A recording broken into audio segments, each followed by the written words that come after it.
සුබ දවසක් ඔයාලා හැමෝටම ඔයාලා මගේ YouTube channel එකට ඉතාමත් ආදරයෙන් පිළිගන්නවා. මගේ ඉංග්‍රීසි වීඩියෝ වලින් ඔයාලට මුල ඉඳලම ඉංග්‍රීසි ඉගෙන ගන්න පුළුවන්.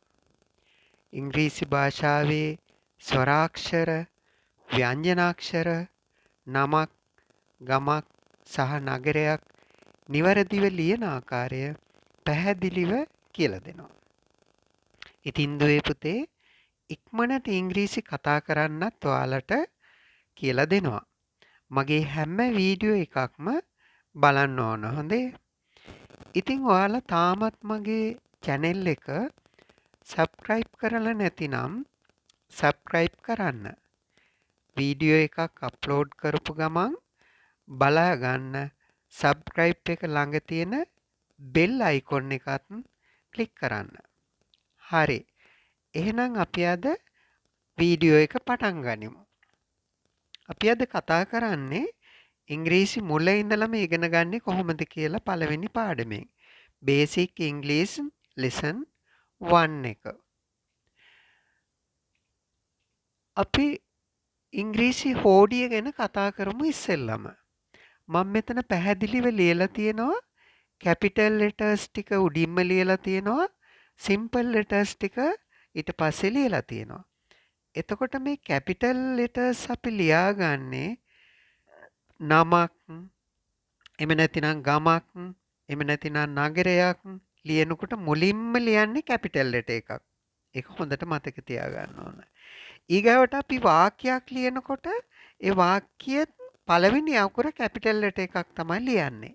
ඊට පස්සේ තමයි අපි simple letters ලියන්නේ. ඒ ටික හොඳට මතක තියාගන්න. දැන් අපි බලමු ඉංග්‍රීසි හෝඩියේ අකුරු 26ක් තියෙනවානේ. ඒවා මොනවද කියලා. A B C D E F G H I J K L M N O P Q R S T U V W X Y Z. හොඳයි. ඔය ඉංග්‍රීසි හෝඩියේ අකුරු 26 simple letters සහ capital letters හොඳට ලියලා පුරුදු වෙන්න ඕන, මතක තියාගන්න ඕන. ඊගාවට අපි බලමු ස්වරාක්ෂර කියන ඒවා. ස්වරාක්ෂර වලට අපි කියන්නේ vowels කියලා. මොනවද? vowels කියලා. එතනත් මං capital letters ලියලා තියෙනවා වෙනම simple letters නොත් ආයෙත් ලියලා තියෙනවා. හොඳයි, මේ capital letters සහ simple letters ස්වරාක්ෂර 5යි තියෙන්නේ. ඉංග්‍රීසි හෝඩියේ ස්වරාක්ෂර 5යි තියෙන්නේ. අපි බලමු ඒවා මොනවද කියලා. A E I O U. ඔන්න ඔය අකුරු 5 තමයි. එතකොට ඒ අකුර අපි ලියාගන්නේ කොහොමද අපි ශබ්ද කරන්නේ කියලා බලමු. ඒ අකුර යෙදුනාම. ඒ අකුරෙන් ශබ්ද 3ක් තියෙනවා. අයන්න, ආයන්න, ඇයන්න. අ කියලා ශබ්ද කරනවා. ආ කියලා ශබ්ද කරනවා. ඇ කියලා ශබ්ද කරනවා. හරි. ඊගාවට ඊ අකුරෙන් ශබ්ද දෙකක් තියෙනවා. ඒ කියලා. එයන්නයි, ඒ යන්නයි. ඒ කියලා ශබ්ද කරනවා. අයි අකුරෙන් යන්න විතරයි. ඉ කියන ශබ්දය තමයි එතෙන්දී එන්නේ. ඉ කියන ශබ්දය. ඕ අකුරෙන් ඔයන්නයි, ඕ යන්නයි එනවා. එතකොට ඔයන්න ශබ්ද කරන්නේ ඕ කියලා, ඕ කියලා තමයි ඔයන්න ශබ්ද කරන්නේ. යු අකුරෙන් උයන්න විතරයි, උ කියන ශබ්දය තමයි එන්නේ. යු අකුරෙන් උ කියන ශබ්දය. ඊගාවට විශේෂ අවස්ථාවල් තියෙනවා. ඒ අකුර අපි දෙපාරක් ලිව්වොත් එම ඈ කියලා ශබ්ද කරනවා. ඊ අකුර දෙපාරක් ලිව්වොත් ඊ කියලා ශබ්ද කරනවා. ඕ අකුර දෙපාරක් ලිව්වොත් ඌ කියන ශබ්දය තමයි එන්නේ. හොඳයි, දැන් අපි බලමු ව්‍යංජන අක්ෂර මොනවද කියලා. ව්‍යංජන අක්ෂර වලට අපි කියනවා කොන්සෝනන්ට්ස් කියලා. එතකොට මේ කොන්සෝනන්ට්ස් එහෙම නැත්නම් ව්‍යංජන අක්ෂර අකුරු 21යි. අපි දන්නවනේ පුතේ ස්වරාක්ෂර 5යිනේ. ඒ ස්වරාක්ෂර 5 ඉංග්‍රීසි හෝඩිය අකුරු 26න් 5ක් අඩු වුණාම තව ඉතිරි 21යි. ඒ 21 තමයි ව්‍යංජන අක්ෂර. අපි බලමු ඒ ටික මොනවද කියලා. එතකොට ඒ අකුර අපි ස්වරාක්ෂරයක්නේ. ඒක අයින් කරා. ඊගවට B C D E අකුර ස්වරාක්ෂරයක්. ඒක අයින් කරා.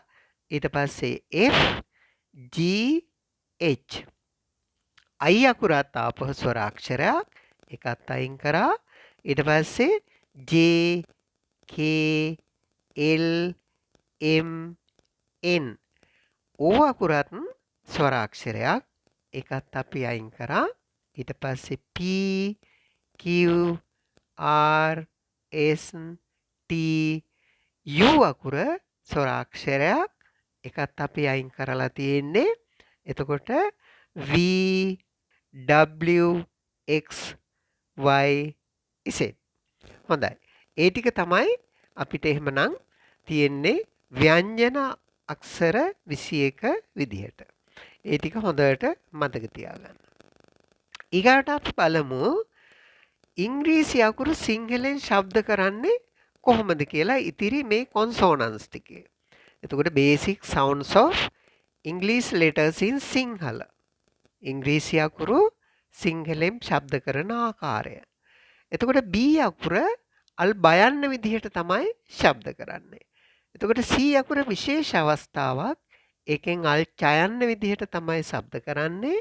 ඒක මං රතු පාටෙන් සහ වරහන් ඇතුලේ ලියලා තියෙනවා. ඒක මතක තියාගන්න. ඒක අපි ඉස්සරහට කතා කරමු. ඊගාවට D අකුර අල් ඩයන්නයි අල් දයන්නයි කියන අකුරු දෙකටම යොදා ගන්නවා. ඒක හොඳට මතක තියාගන්න. D අකුරෙන් අල් ඩයන්නයි අල් දයන්නයි. එතකොට F අකුරෙන් අල් ෆයන්න විදිහට තමයි යොදාගන්නේ.